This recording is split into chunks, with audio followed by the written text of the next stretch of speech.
Well, I'm talking today with Nikki Hutley, who has joined the In Economics group. Nikki's had, I think, several decades of experience in both financial markets and in the social and community economic space, and is a widely recognized commentator on a range of economic and social issues. Today, we're talking about the economics of climate change, in which Nikki has been active for some years.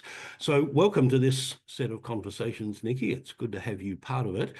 Could we begin by asking a fairly basic question? Why should economists care about climate change, other than perhaps as citizens? What are the particular insights that economists can bring to the issue of climate change? Thanks, Saul, and thanks for having me here. It's an incredibly important issue. I mean, obviously, climate change for a long time has been the realm of scientists who are telling us, there's this big problem looming over many generations, and we need to do something about it.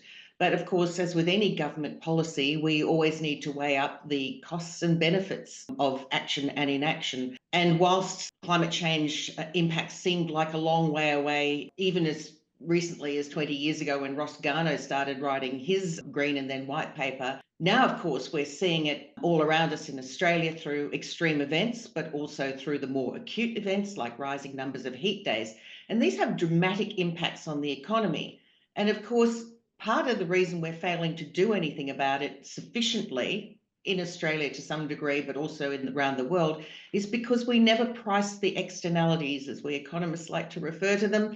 In other words, we don't have a price on the pollution that carbon is and other carbon equivalent greenhouse gas emissions. And until we do such a thing, it makes it actually quite difficult for us to act reasonably. And we know already that these costs are mounting up in terms of the impact on the economy. In the most recent budget, for example, you saw $13.5 billion provisioned just for disasters from the last couple of years. Now, we always have disasters, everyone knows that, but they are being fueled and exacerbated by climate change. We know that around the world, the most recent research from Potsdam last year is saying $38 trillion a year in lost economic income between now and 2050. That's a loss of global income of 19%.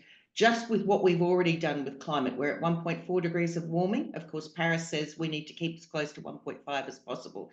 So from an economist's point of view, we can see the economic damage, but we also need to be part of the solution in making sure we get the best types of policies that deliver the best allocation of resources and the best well-being for everyone, as is our job. And more prosaically, I guess people will have seen the impact of climate change in the startling rise in insurance premiums that's been part of the cost of living crisis, as the politicians called it, that we've been living through in the last 2 years. Yeah, absolutely astounding, and peaked about a year or so ago at 16% annual rate of increase, now down to 7%, just over, but that's still almost 3 times the rate of the headline inflation. So a really big increase. And not only that, people are saying, well, again, this is a great role for economics. People are saying, oh, well, we've got to do something about the insurance industry. But as the Productivity Commission's told us, insurance premiums are telling you something very clear about the risk that you face. And some work I've been involved at with the Climate Council recently and climate valuations has looked at the most at-risk areas.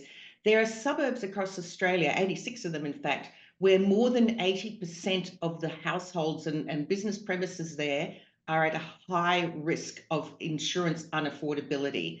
And of course, the fewer properties that are insured, the larger the bill for government in the cleanup. There's also new research out of Cambridge University in the UK that's suggesting that for every 1 percentage point loss in people insured, we extend out significantly the time it takes to recover from these events. So there's lots and lots of pieces of the puzzle here. But if people want to think just about their personal cost of living, there are obviously the issues of insurance, but even things like energy efficiency. We tend to think about, well, installing solar can save households money over the longer term. It has a relatively short payback period. But even things as simple as a draft extruder from your local Bunnings shop, gives you a pretty high return on investment. There's simple things we can do.